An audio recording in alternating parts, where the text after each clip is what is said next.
Hi, this is Morphing Jars back with another video. Today we're going to be doing a sort of exploration of a deck that I've played a couple times before, but is relatively unknown and doesn't get played with all that much, probably for good reason. It's not that good of a deck, but it's really interesting and it's one of my favorite decks. And so let's get into that. So I'm planning to do a deck profile, an initial deck profile with my initial thoughts, and then I will do a tournament report, either 1 or 2 tournaments. And you'll see as you go through the video whether or not I end up doing the tournament report for the second one. And then I will give my final thoughts on the deck and where I think it can go from there. So yeah, I hope you enjoy. Mathmech. For those of you who have never played or seen this archetype, it released in November of 2019 in the Mystic Fighters side set, alongside the Generator and very expensive and much loved Dragon Maid archetype. The Mathmech feature an abundance of level 4 Cybers type monsters inspired by Gundam that are the only Cybers archetype without an in-archetype Link monster. They primarily focus on Synchro and Xyz summoning and foster an OTK playstyle, utilizing the main boss monster of the deck, Mathmech Final Sigma. Interestingly, the names of the cards reference mathematical operators or variables, such as addition, subtraction, sigma. And they also feature famous mathematicians, such as Laplace and D'Alembert. Although not meta in any way and barely rogue, this archetype has a special place in my heart as a mathematics major. Okay, let's get into the deck list. Okay, so we're here with the deck profile. So first we'll start with our special summon extenders, I guess you could call them. So the first of these 3 different extenders is Mathmech Edition. It's a fire level 4, like I mentioned before, Cybers type monster. And so its effect is that it can target a monster on the field, and then it locks you into special summoning Cybers monsters from the extra deck, just the extra deck, mind you. And then it special summons itself and then increases the attack of that monster by 1,000, and then this card can't attack. So you can generally you want to use this as a material. And as I mentioned before, it doesn't have to be your monster, so it can start your plays off. Then you have Subtraction, which is exactly the same, except it subtracts 1,000 attack instead of adding 1,000 attack, as its name would imply. Then we have arguably the best of the extenders, Sigma. So Sigma is a special case because it can special summon itself from the hand or graveyard as long as your extra monster zone is free. So a lot of what this deck revolves around is having either monsters you want in the extra monster zone, i.e. your extra deck monsters sometimes gain extra effects, or specifically one of them does, or you want your monster zone to be free so that you can special summon monsters like Sigma. If the monster is special summoned in that way, it then gets banished. So generally you want to do that as a last resort, or whenever you're going to use it to make one of the Xyz monsters, in which case it wouldn't be banished. Just a weird game mechanic, that's how that works. Additionally, Sigma can be treated as either a tuner or a non-tuner for the summon of a Mathmech monster if you need it to not be a tuner. Then we have our, I guess you could call them normal summons. They're sort of the, not bricks, but just the ones you want to only see one of. So Mathmech Diameter, this card is the only one that didn't come out in Mystic Fighters, the only support that Mathmech has ever gotten outside of Mystic Fighters. Mathmech Diameter came out in Return of the Duelist, or Rise of the Duelist, the one that came out in 2020. I was really hoping that this card would get like a rarity upgrade in the Megatins, but it didn't even get reprinted in the Megatins, which is unfortunate. Not a very expensive card nonetheless, but just unfortunate. This card is pretty amazing. It's a tuner. When you normal summon it, you can target a level 4 Cybers monster in your graveyard, special summon that target, but it can't activate its effects. That specific card can't activate its effects, which is not normally a problem. And then a Mathmech monster that we Synchro or Xyz summon using this card as material, so kind of like how the Lyraless are. So this doesn't have to stay as a material underneath that card to give this effect. It's just as soon as you use this.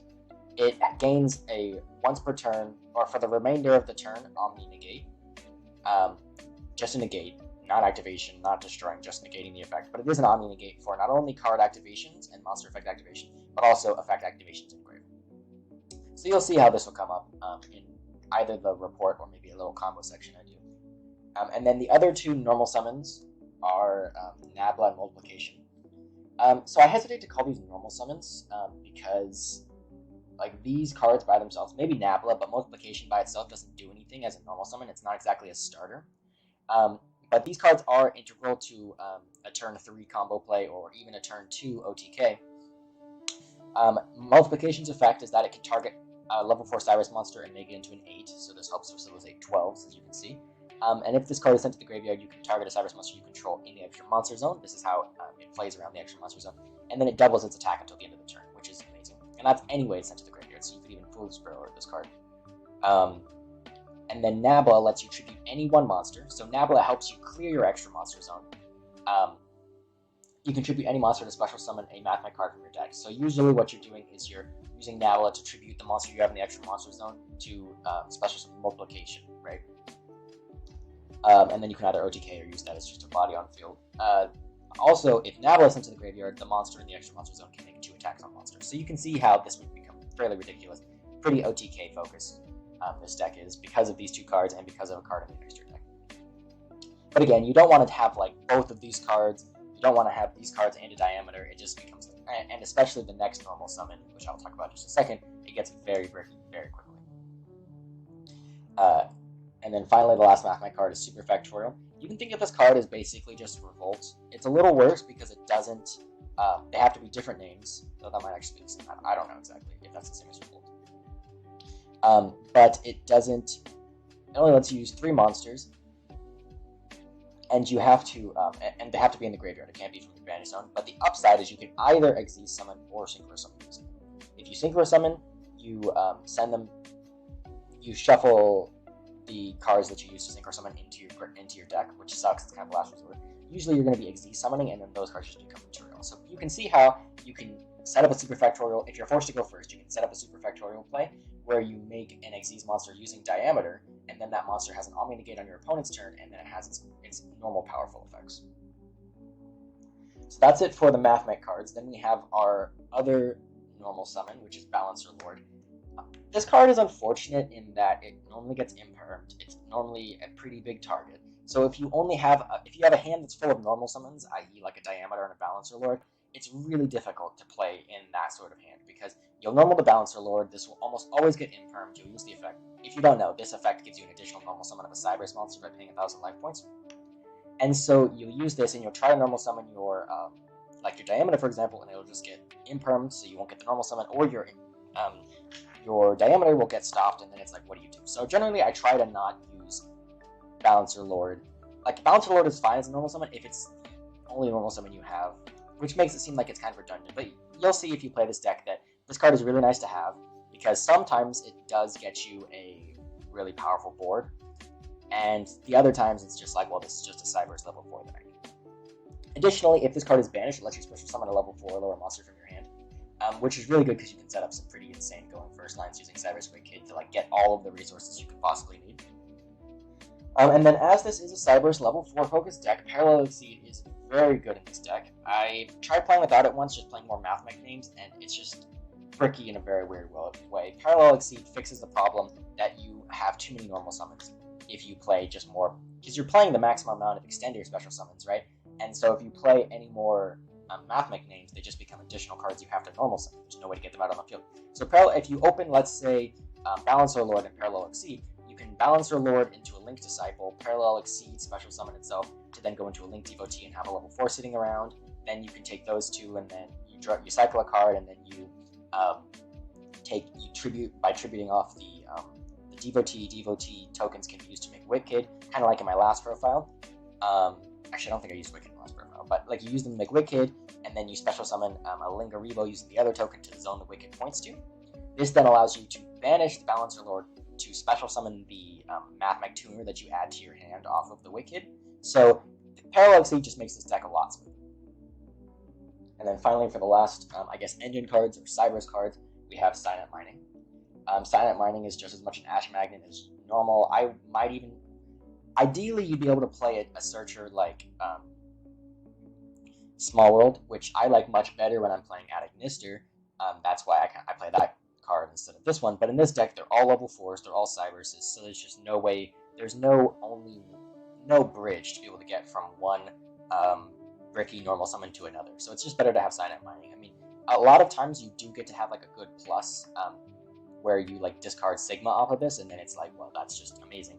Sometimes you can discard going second cards you don't need, or like extra copies of normal summons you don't need. And ideally, you would Silent Mining to discard like a multiplication or something like that to add Diameter, and then Diameter normal summon for a to bring back that multiplication or something like that. The problem with that is, one, Diameter only triggers on normal summon, and it will almost always get impermed. or stopped. 2, that plays into Nibiru pretty hard if you're going first, so that's always going to be going second play, and then you're going to have to play Signet Mining, discarding your normal summon into an established board, which hopefully you would have already broken using your going second cards before you got to this point, but if not, it's just a really high risk play. So Signet Mining is a necessary evil, and it's probably the difference between a good Mathmech or even just a good Cybers player and a bad one is how they use Signet Mining. You never want to shotgun this card. You always want to be very thoughtful about whether or not you use this card. It's very powerful, but also this can be why you lose.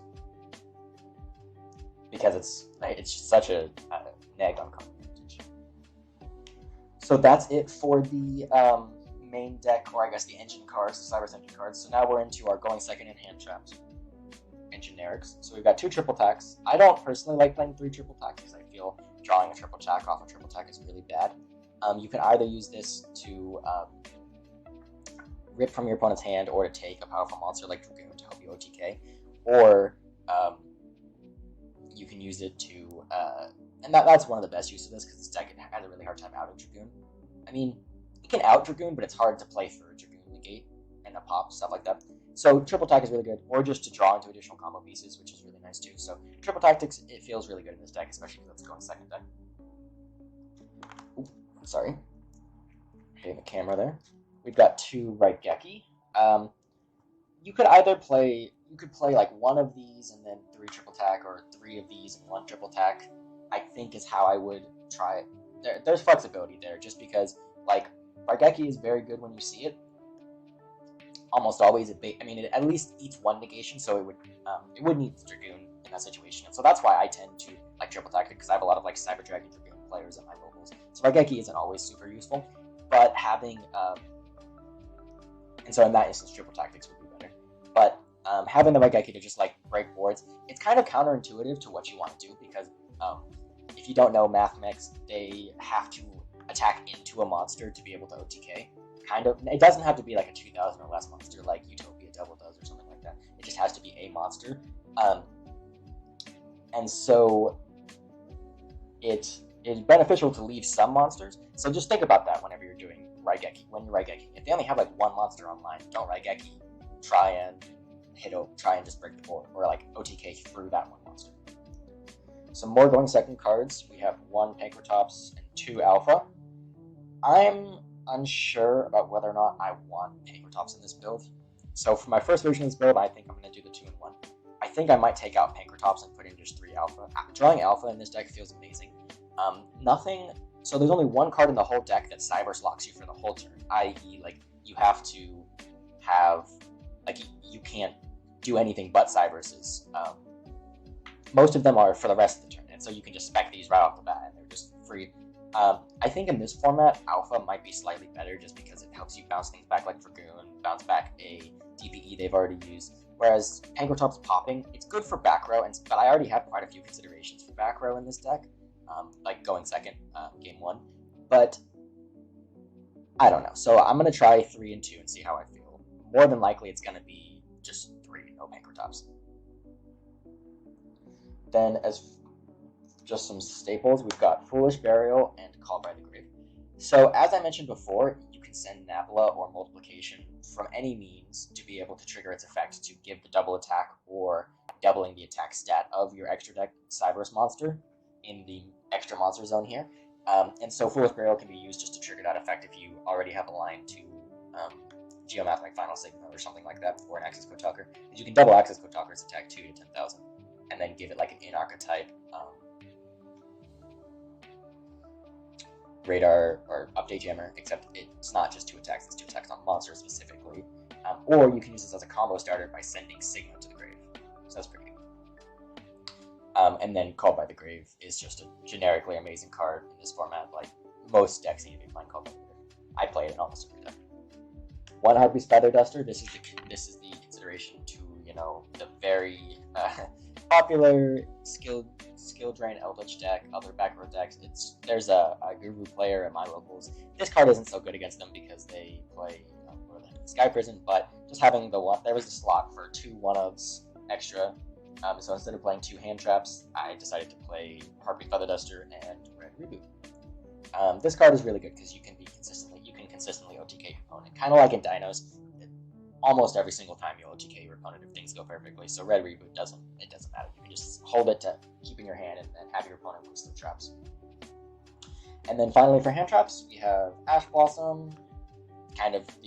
Because of my locals, Ash Blossom is pretty impactful against a lot of the decks that I play against at my locals. This could probably be any hand trap. You could play Lancey here if you're playing at like a regional level. You could put Token Collector here. You could put, and this is the same for the next hand trap too. Or you could put, if you're playing against a lot of base decks, I would say Ghost Ogre, but I think Ash still might be more impactful than Ghost Ogre against those decks. So I don't know. And then finally, Imperm. I think you could also do that. I think you could switch this up too. I like Imperm in this deck because you do have that really important Revolt in Mathmech Super Factorial, and so a lot of times they'll try and snipe it right off the bat. And so having this Imperm here that you can set in addition to the Mathmech Super Factorial, they know that you add to your hand. It just gives you a little bit of like flexibility because they might try and like Cosmic Cyclone it to force it out. And if they force it out, it's no big deal because it's just a little less value that you're getting off of it, and so it doesn't really matter that much. But it is nice to be able to like just let the Imperm go and not have to worry about chaining your Super Factorial right away. Okay, so for the extra deck, we've got a host of Link ones. Lingaribo, I talked about this in my last profile. It's just one of the best Cybers cards there is. It lets you go second into a lot of boards super easily. Usually going second. This is the Link one I make like off of a balance or a Balancer Lord to be able to trigger a Parallel Exceed, because not only does it have an amazing effect to protect you from traps, but it also protects you. It has a downward. It has like a perfect arrow. It's just amazing. Arrows are relevant in this deck, so you do have to think about them a little bit. But this card and Link Disciple both have great arrows for them.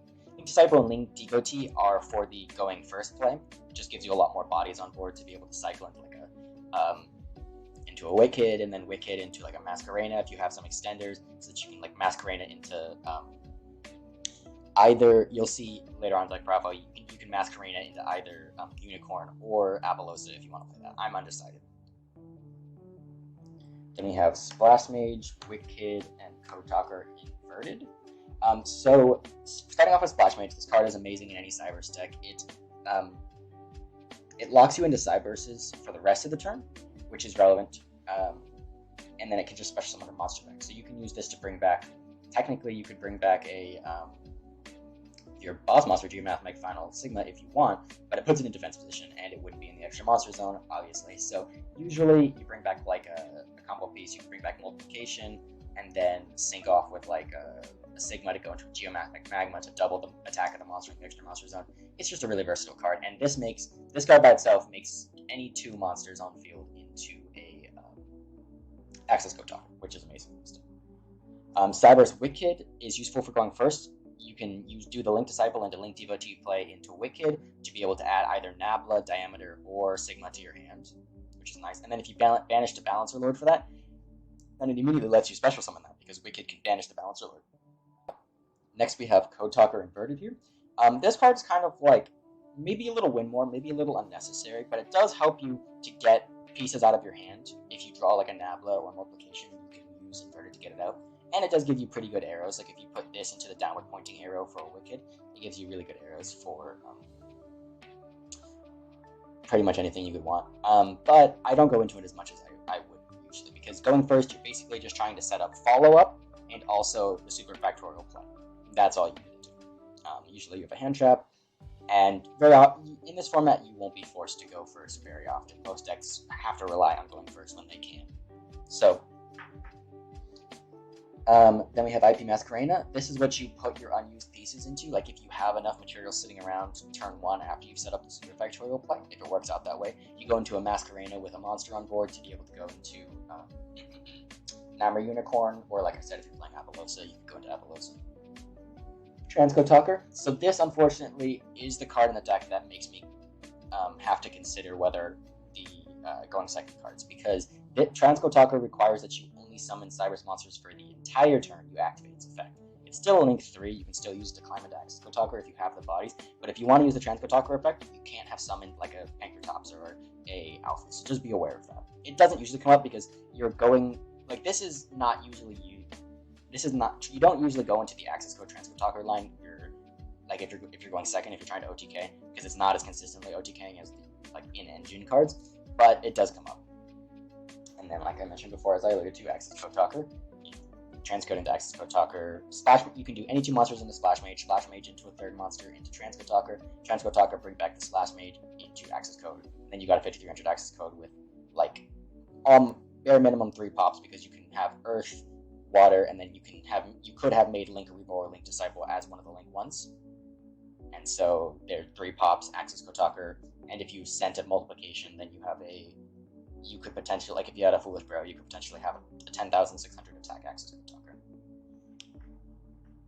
Then we've got Dark, so you can use Link Aribo to make this, kind of similar to my other deck profile on Cyberse Eldritch. Dark is just so good this format against so many decks. It's not a Cyberse monster, but it's still worth playing. Basically, you put any of your Cyberse monsters into a Link Aribo, and then Link Aribo and any other monster into the Dark.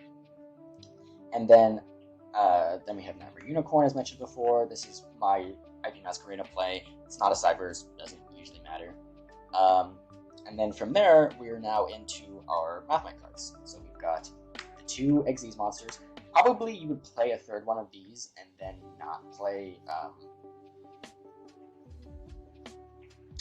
maybe Kotalker Inverted. Instead of Kotalker Inverted, you play a third one of these, or a second one of these, or maybe a second Alumbration. These were just really expensive when I picked up this deck. The Alumbration was like $40. It's come down since then. So I might, if I continue playing the deck past this deck a month, I might pick up more of these. But yeah, so Laplacian is like Trishula. When on summon, it takes 3 level 4 monsters, and then if a Mathmech card would be destroyed, you can detach a card from this instead. Mathmech cards, so kind of like Wind Pegasus or Light Dragonet Ignister, just a little worse because it's just Mathmech cards that it protects. And then you can detach up to 3 cards, up to 3 material from this, to, in order, send a random card from your opponent's hand to the graveyard, send a monster your opponent controls to the graveyard, and then a spell trap. And so you can also, as I alluded to before, use Mathmech Diameter to make this, so it's pretty much guaranteed that the Laplacian is going to go through. Like, I've never had Laplacian not successfully go through, and the hand rip effect is just so powerful. And then this non-targeting send, I mean, it can out Dragoon, right? So, for example, if they make Dragoon, you chain Mathmech, Super Factorial, or if they let it go through for some reason, then you can send the Dragoon. Usually you would do it in another order. You try and stop them before they even get to Dragoon, but whatever. I digress. And then we have the Synchros. We've got 1 Geomathmech Magma and 1 Geomathmech Final Sigma. So Geomathmech Magma takes 2, it's a level 8 that takes 1 tuner, 1 non-tuner, so it's just completely generic. When this card destroys a monster by battle, you can destroy 2 other cards your opponent controls, which is pretty insane. And then if this is destroyed by battle, you can add a Mathmech spell trap from your deck to your hand. So if you're in really dire straits, going second, you can use this to make a, you can like attack in and then, or crash it and add Super Factorial to your hand, or you can use just attack over. Because I mean, if you put this in the extra monster zone and you use multiplication to make it, it'll still have 5,000 attack. That's like bigger than pretty much anything else in the game. I think that's bigger than any original. That's the same as the highest original attack of any monster. That's not like Numeronius or something stupid like that, right? So you can just hit over, pop 2 cards on their field, and it's not the greatest. Like, it's not proactive on your opponent's turn, but it's something. And then Final Sigma. So this is your boss monster. More recently, it's been the boss monster in the Virtual World deck. It's a level 12, so usually you use like Diameter and 2 multiplication, which has increased its level to 8, or like Nabla summoning multiplication to then go into a level 12. So this card is unaffected by card effects except Mathmech cards while it's in the extra monster zone, which is insane. It's towers. If this card is in the extra monster zone, if it battles an opponent's monster, it inflicts double battle damage over the top of a monster. That's why you want this. You want to leave monsters on your opponent's field. And then if this card is destroyed, you can add any Mathmech card from your deck to your hand. So it just helps follow up. What is not written on this card is that usually when you use multiplication and Nabla to make it, it can then make 2 attacks on monsters because of Nabla. It does, and then its attack is doubled to 6,000, and then it hits over. So let's say your opponent has a monster, 2 monsters with 3,000 attack. It hits over both of them for 3,000 damage, doubling that to 6,000. So you do 6,000 damage and clear both of their monsters. Additionally, if you have an addition in your hand after the whole combo that gets you to Final Sigma, and you can then use addition to increase this card's attack to 4,000, and then double it using multiplication. Or actually, no, that doesn't work. Because assuming you sent multiplication. I mean, if you like Foolish Burial multiplication, then you can do it that way. But yeah, so you can increase it to 7,000, and that hits over for 4,000, double that to 8,000, so then that would be an OTK. So yeah, pretty insane. So that is it for the extra deck. Let's go into the side deck. I'll keep this short because I haven't played this deck at a tournament recently. It's been like about a year and a half since I've played it at a tournament, and so I don't know so much about the side deck theory. I'm working on a pretty good side deck. I think it's pretty okay for this format. Lancia, this hits a lot of decks. I have a lot of Invoked at my locals, which it should be a pretty good matchup against. They crumble the going second cards a lot of the times, like evenly match and stuff like that. Obviously, I'm not playing evenly match, and the reason I'm not is because I want to actually be able to kill my opponent in the battle phase. So I pretty much have to do all of my stuff in the battle phase, or before the battle phase. But Lancia is really good against the pile decks. It's good into dinos. It's pretty good in general. And like I said, if Ash isn't very good into your local meta, if you're playing against a lot of meta decks, I would say Lancia probably should take Ash's spot. Nibiru for decks like Salomon Great, it's good into, if you open this and Imperm, it's good into Based. I would definitely, I would think maybe I could cut this card, because you don't really want to clear your opponent's monsters, right? To be fair though, if they leave a Nibiru on the board, then it is pretty easy to OTK, like if you leave your token. And so it's oftentimes worth putting the Nibiru token in attack position, because this deck can clear it pretty easily. Twin Twisters gives you another discard outlet for Sigma or similar cards, and also is just more backer removal. And I would say this format, you don't really need to have a lot of backer removal, and oftentimes I don't even play true backer removal like this in my side deck. But since this deck needs to be able to OTK, or it's focused on OTKing, it's really important that your battle phase goes off without a hitch, and so Twin Twisters is just a good all-around option. Evenly matched, as I said before, it's unfortunate. This deck needs to be able to OTK, so it can't waste its battle phase. But if you have to, if you're playing against a backer deck or a deck that you're not going to be able to OTK anyways for a variety of reasons, evenly matched is very useful.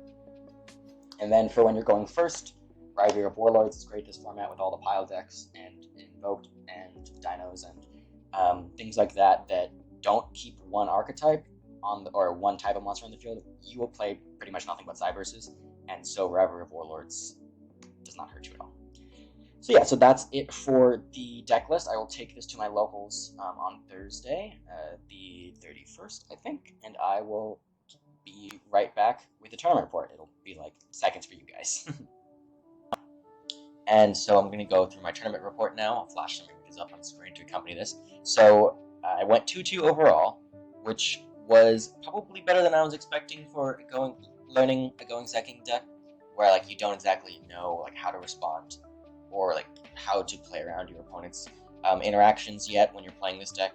And a couple of my matches I've since corrected, and I think probably on Saturday, which is tomorrow, my next tournament might go better, hopefully.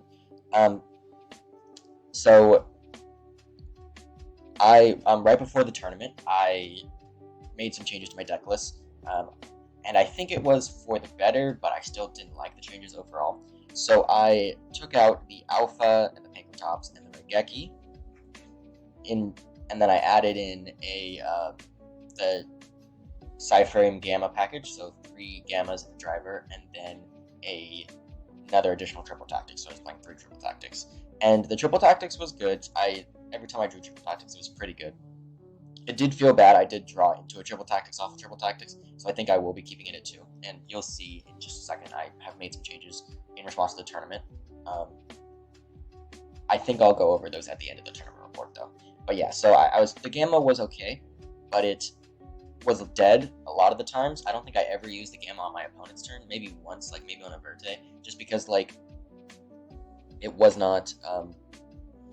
It just wasn't live against my matchups. It might be okay if you have if Gamma is better into your metagame, but I think the changes I've made since then, which again I'll show at my next version of the deck profile for the tournament on Saturday, I think that'll help it a lot. So try and keep this short and sweet for the tournament report. Round 1, I played against ABC. It's kind of a rough matchup, especially because this ABC player plays DPE, and DPE is very good into this deck in general. And so triple tactic was really good in the matchup. You could take the ABC, you could take the DPE. but I did misplay. Unfortunately, I lost because I misplayed a triple tactic. I thought I had full combo in my hand, but I didn't think about the fact that the opponent still had an interaction, because they had a Veiler in hand or something like that. And so I drew two, or I took control of other monsters. Whatever I did, I don't remember exactly, but I misplayed the triple tactic, which was really pivotal. So it tells me that like triple tactic, power, spell cards like that are really important, especially because it is an OTK deck, so you want to keep card advantage, and so you want your power spells to be as impactful as possible. It is sort of, like I said, it's a really rough matchup because the banishing is really impactful. We don't have really any ways to get those resources back, and then being able to pop our monsters with DPE is very good. So I lost 0-2 to that. That was kind of a rough round one. I was doubting my choice to play Mathmech. Then 2, I played against a Chaos Thunder Dragon pile, which they historically do pretty well. They know the deck really well.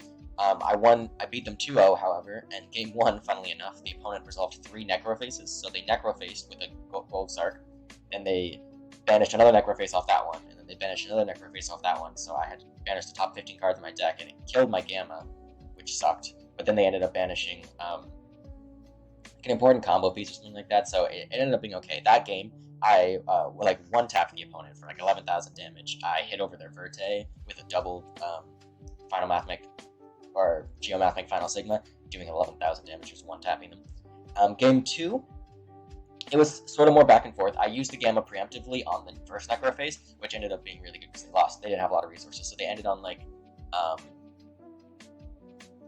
I think I had several interactions. Yeah, I think I did, because they ended up on just like a set monster and then like some back row. And the set monster, it was clever, obviously, because then I can't OTK through it.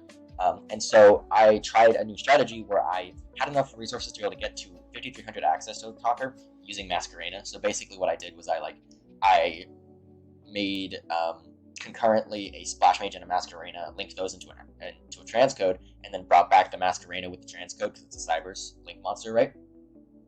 And then link those two into access codes, so the access code can't be destroyed by card effects, and it's also 5,300. And then I just use those link materials, just wiping their field, clearing their field, and then just swinging for 53, which obviously sucks. Usually, like the mantra is like, don't make access code unless you can win that turn, because it's a lot of resources and it doesn't do anything. But I think because I had already, I had consigned myself to not winning that turn anyways, because they just set a monster, which is kind of funny that this deck just, if you set a monster, you can't win. But I had basically set up a super factorial line with a diameter in there. So basically, it would be like a quick effect Trishula with an Omni Negate, right, on the follow-up turn, so I could try and do the OTK again on the next turn. So basically, I was like, I just want to clear a way to OTK on the next turn. So Access Code Talker helped me clear their field. It did a bunch of damage, so I didn't have to do that much on the crackback.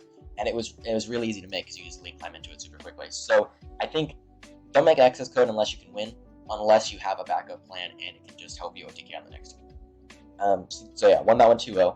Round 3, I played against Sky Strikers, which was a really tough matchup because the Sky Striker was main decking TCBO. Game 1, the main deck TCBO was just too much. I sided into like my Twin Twisters and my Evenlays, and I ended up taking that one. And it really sucked game 1, the TCBO. I knew they were playing Sky Striker because they, even though they didn't have Ray or anything, they Metalfoes Fusion, or they Foolish Barrel for Metalfoes Fusion, which of course Metalfoes plays that, other decks play that, but usually Sky Striker's playing that just to get the spell in the graveyard and cycle a card. So I was like, it's probably Sky Striker, so I didn't go into Linkaribo off of my link 1 of choice, which I usually do go in second every single time there's backup, just like out of habit, or even when there's not back row, just like so I can play around Imperm. But I didn't make it because I was against Sky Strikers. They're not going to set any traps. That was dumb because, of course, they do play TCBO, and they ended up punishing me super hard, and then I was just like, I basically couldn't out the TCBO because I didn't draw any spell trap removal. Game 2, I sided into spell trap removal. I ended up beating them, and then they were dropping anyways because they had to leave, and we were almost at time and didn't want to play the game 3, so they just dropped, and then I won. So then I won that round. So I counted as a win. I think I played it pretty well. But I did win that one. I think I could have won the next game too. I ended up, yeah. Anyways, so that round told me that I definitely should make Linkaribo pretty much always into almost every matchup unless I have a really good idea of what's in their hand. I think Linkaribo is, like I said, one of the best cards in the deck. And then round 4, I played against Dragon Maids, which was unfortunate because I think a lot of the reason I lost was because of my inexperience with the deck. I mean, well, with Mathmech, but also against Dragon Maids. I lost 2-0. Game 1, I bricked kind of hard on like Driver, which is another reason I don't want to play Gamma in this deck. Is like it needs all of its cards to be live, and drawing the Driver brick is just so bad. So I drew the Driver, and then I also drew like 2 imperms or something like that. So I stopped the changeover play, but then like they could just like grind. And the other problem is even I was able to set up an OTK game 2, but then they could just tag out into the Tinkak or into the Lore Part or into the Earnest and then just put it in defense position, and I just can't OTK through that. So battle phase decks like Dragon Maids are very slippery, very hard to pin down. I think it just means that I need to play more interruptions in general. So I'll flash the deck profile. This is my deck profile for the tournament on Saturday, so it's going to be the next prep deck, and I'll probably include another tournament report in this video after this section. So the changes I've made is I took out those 6 cards I mentioned before, those 5 cards. I put in, and I took out 1 additional card. You'll see the deck list here, so you can see exactly at this moment. I can't remember what the 6th card I took out was. I moved the Red Reboot and the Feather Duster to the side, and then I took out a Twin Twister on the side, so 4 spell trap removal. And then I'm playing Droll. I thought 2 Droll might be very good against some of the local matchups, but this can probably just be a flex spot for whatever you think is best. And then in the main deck, I'm playing 3 Ghost Ogre. This hand trap works uniquely well, and you'll see why in just a second. I'm playing 1 Dotscaper for consistency. It can just help you climb into, because by itself, this is free access Code Talker, right? Because you can normal this, or you can foolish normal this, send it to the graveyard for Link Repo, bring it back for a Splash Mage, bring it back for because it doesn't banish itself, so you can bring it back for go into a transcode, then transcode into an X code, right? So that's access code by itself. So I play 1 Dotscaper. It's like a foolish burial target 2 to help with extending. I think it's pretty good.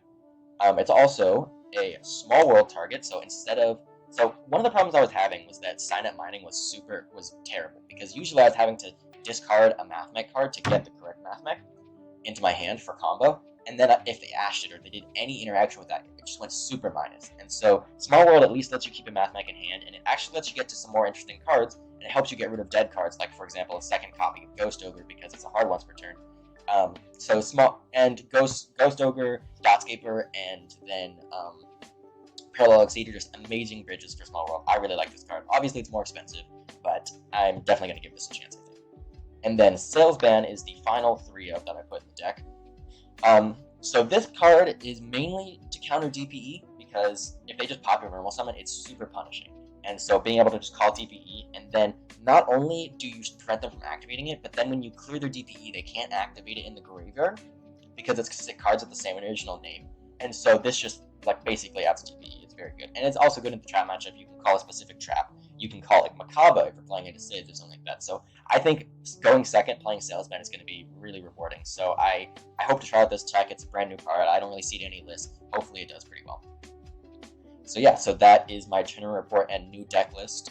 Tournament report for Thursday's tournament and my new deck list going into the Saturday's tournament. So I will, in the next section, update you on how that went. So unfortunately, the tournament report for Saturday is probably less than useful. I played against probably the same deck 3 times. There's small differences, but it was a lot of Paleo Frogs. The Paleo Frog players came out in force for that tournament for some reason. And it was fairly interesting to see how competently the Mathmech deck could play into back row of that sort. So like a sort of like trap monster-based deck, as opposed to like an Eldritch deck or something like that. As far as control decks go, I mean. And so the only change that I would make coming out of that tournament, and that I did end up making before the tournament, and I really liked, was instead of playing Dark, as I was in the extra deck for the profile you just saw, the segment you just saw, I actually took that out because I didn't find myself making it at all. Didn't have enough Dark-type monsters on the field to ever make that. And then instead I played a second Lingarebo. And the idea behind the second Lingarebo is it allows you to do the whole OTK Geomathmech Final Sigma combo underneath Lingarebo so that your opponents can't activate their traps. It doesn't mean that you get 2 negates, because unfortunately Lingarebo is a hard once per turn. And it came up that it negates the effect, not the activation, which is unfortunate. So I had a game against Subterrors, and I had to play in a really awkward way because I couldn't negate their final battle trap, right, that doubles the attack of the Guru or like Neron doubles it because it would activate during the damage step, and the Lingaribo can't activate during the damage step, obviously. So that's probably the only change I was made. So as far as final thoughts go for this deck, I would say it's decently interesting, but it really is only a going second deck, which is unfortunate. In modern Yu-Gi-Oh, going second decks have a really hard time, especially in this meta. And then because the reason I say that is because if you want to play a going first Cybers deck, you're better suited playing Adagnister usually, or Code Talkers with their U-linking. And really, if you want to play a going second deck, you're more better suited playing, as far as Cybers go, you're better suited playing Salamangreat. So Mathmech doesn't really have a niche.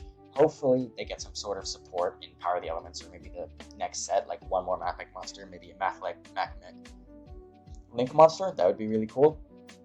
Like a Link 1 that special summons a banished Mathmech, for example. That would be cool. So like if you send Sigma and then you can then use it to make the monster, you can special summon Sigma back. I really like Dotscaper too, so I think maybe there's room to play around just including more generic Cybers cards and using Mathmech as a sort of engine in another like ancillary Cybers deck. But unfortunately, this is the end of the line for my acceleration of Mathmech. I don't super vibe with the deck, so I probably won't play it for a little while more. But who knows, maybe sometime in the future, if you guys want to hear more about Mathmech or you want to know more about the theory, we can come back to it. And in any case, I hope you enjoyed the video. I hope you maybe will give Mathmech a chance, or you'll give future profiles or my other profiles a chance and play some awesome Yu-Gi-Oh!